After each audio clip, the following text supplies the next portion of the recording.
How the Grinch Stole Christmas is the next book I would like to read to you today. Since it is Christmas, we're going to read a Christmas story about a Grinch by Dr. Seuss.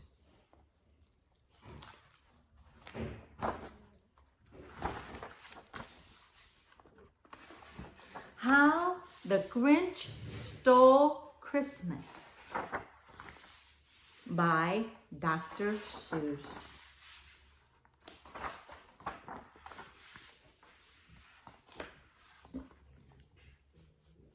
Every who down in Whoville liked Christmas a lot.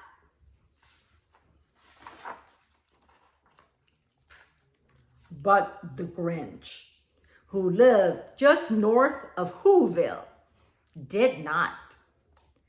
The Grinch hated Christmas, the whole Christmas season.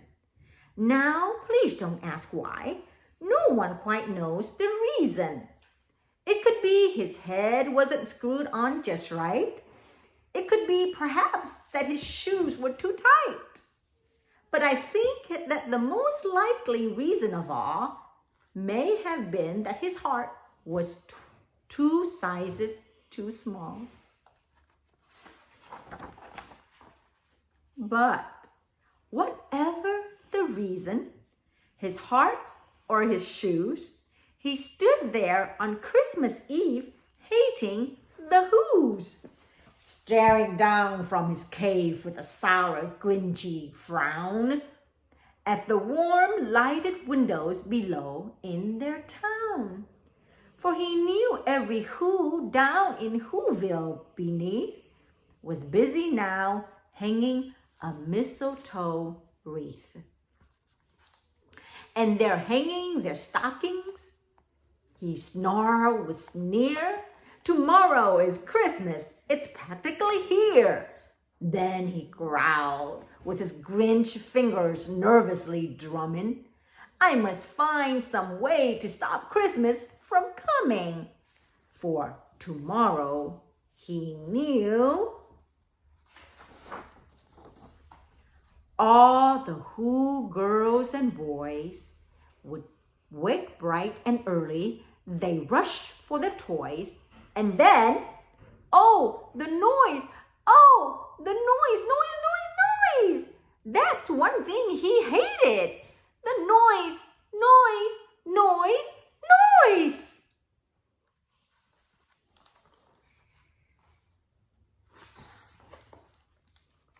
Then the Who, young and old, would sit down to a feast, and they'd feast, and they'd feast, and they'd feast.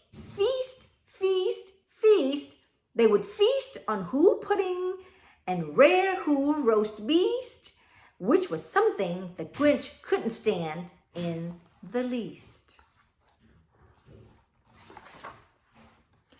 And then they do something he liked least of all. Every Who down in Whoville, the tall and the small, would stand close together with Christmas bells ringing. They stand hand in hand, and the Whos would start singing. They sing, and they'd sing, and they sing. And the more the Grinch thought of this Who Christmas sing, the more the Grinch thought, I must stop this whole thing.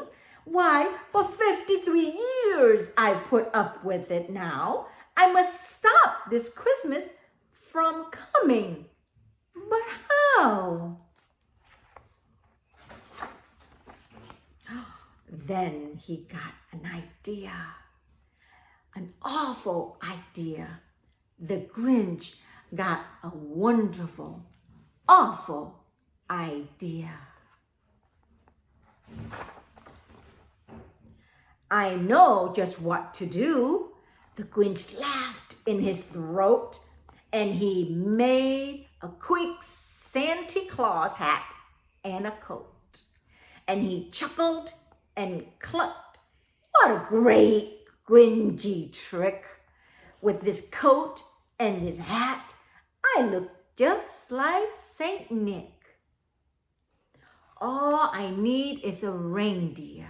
The Grinch looked around, but since reindeer are scarce, there was none to be found. Did it stop the old Grinch? No, the Grinch simply said, if I can't find a reindeer, I'll make one instead. So he called his dog Max. Then he took some red thread and he tied a big horn on top of his head. Then he loaded some bags and some old empty sacks on a ramshackle sleigh, and he hitched up old Max. Then the Grinch said, "Giddy up!" And the sleigh started down toward the homes where the Who's lay a snooze in their town. All the windows were dark. White snow filled the air. All the Who's were all dreaming sweet dreams without care. When he came to the first little house on the square, "This is stop number 1, the old Grinchy claws hissed, and he climbed to the roof, empty bags in his fist. Then he slid down the chimney, a rather tight pinch. But if Santa could do it, then so could the Grinch. He got stuck only once for a moment or two. Then he stuck his head out of the fireplace flue, where the little Who stockings all hung in a row. These stockings, he grinned, are the first things to go. Then he slithered and slunk with a smile most unpleasant around the whole room, and he took every present. Pop guns and bicycles, roller skates, drums, checkerboards, tricycles, popcorns, and plums, and he stuffed them in bags. Then the Grinch very nimbly stuffed all the bags, one by one, up the chimbley. Then he slunk to the icebox. He took the Who's feast. He took the Who's puddings. He took the roast beast. He cleaned out that icebox as quick as a flash. Why, that Grinch even took the last can of Who hash. Then he stuffed all the food up the chimney with glee.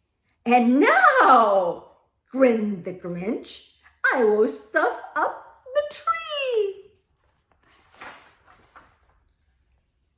And the Grinch grabbed the tree and he started to shove when he heard a small sound like the coo of a dove.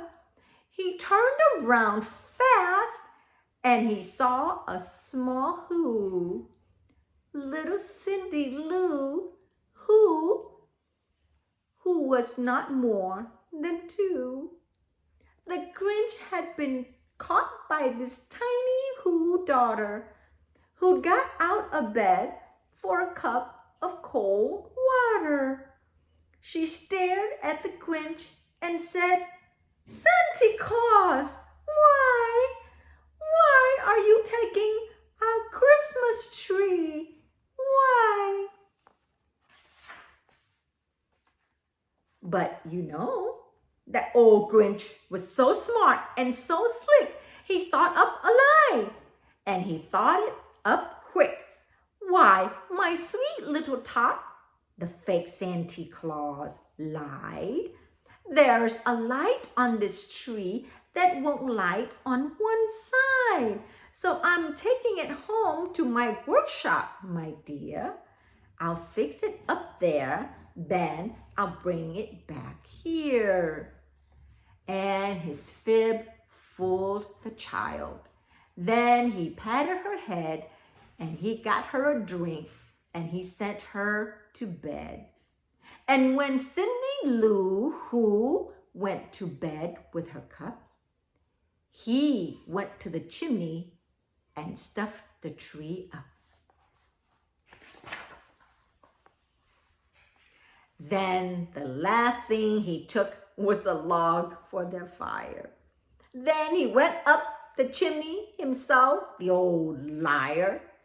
On their walls he left nothing but hooks and some wire.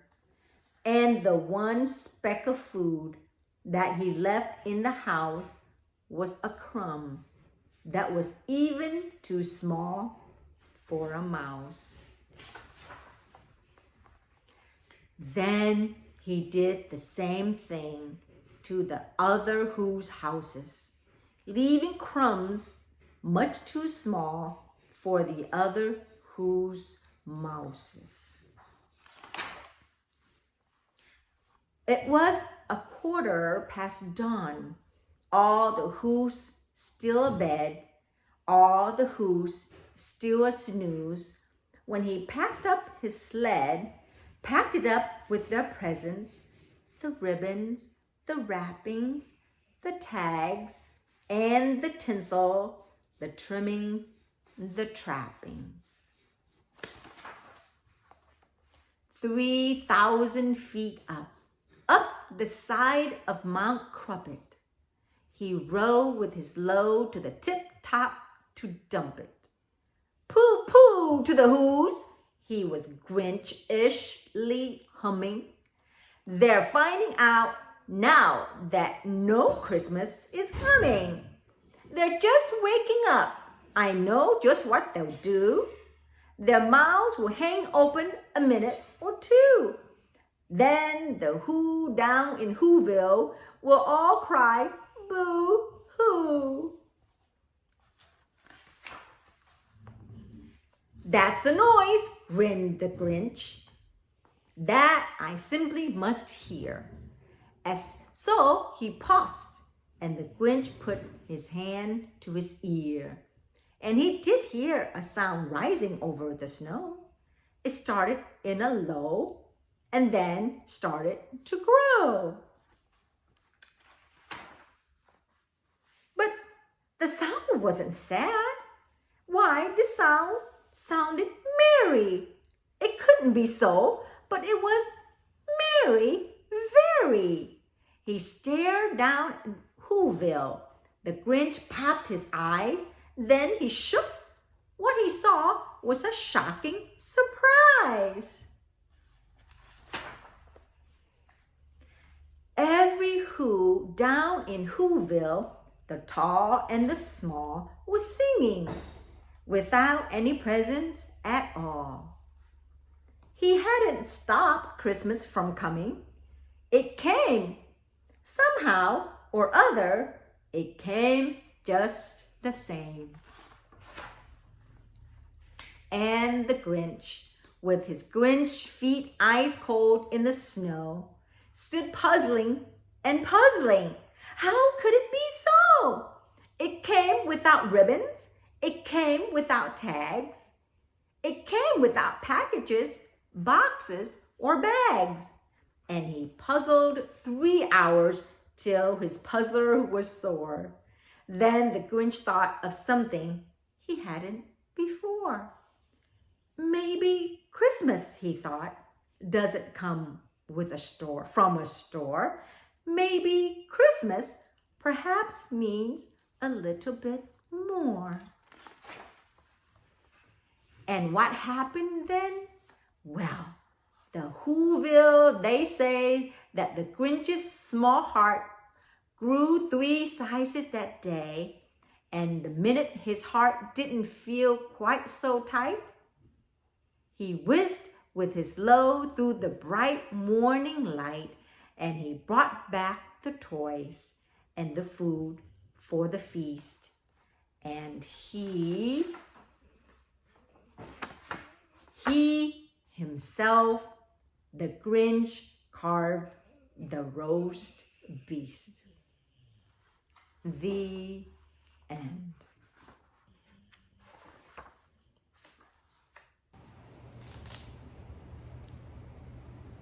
Hello, boys and girls. One final thought. Everyone looks forward to gifts and similar things, but sometimes we might not be able to get them. Sometimes it's better to give than receive. So, if you don't have everything you want for Christmas, don't let the Grinch steal your holiday spirit. Don't let the craving of the gifts and other items overshadow the true meaning of Christmas, your reason for celebrating with the joy of the season. Thank you, boys and girls, for listening to me. Please stay warm this Christmas and listen to Mom and Dad so you can enjoy a fun and safe holiday.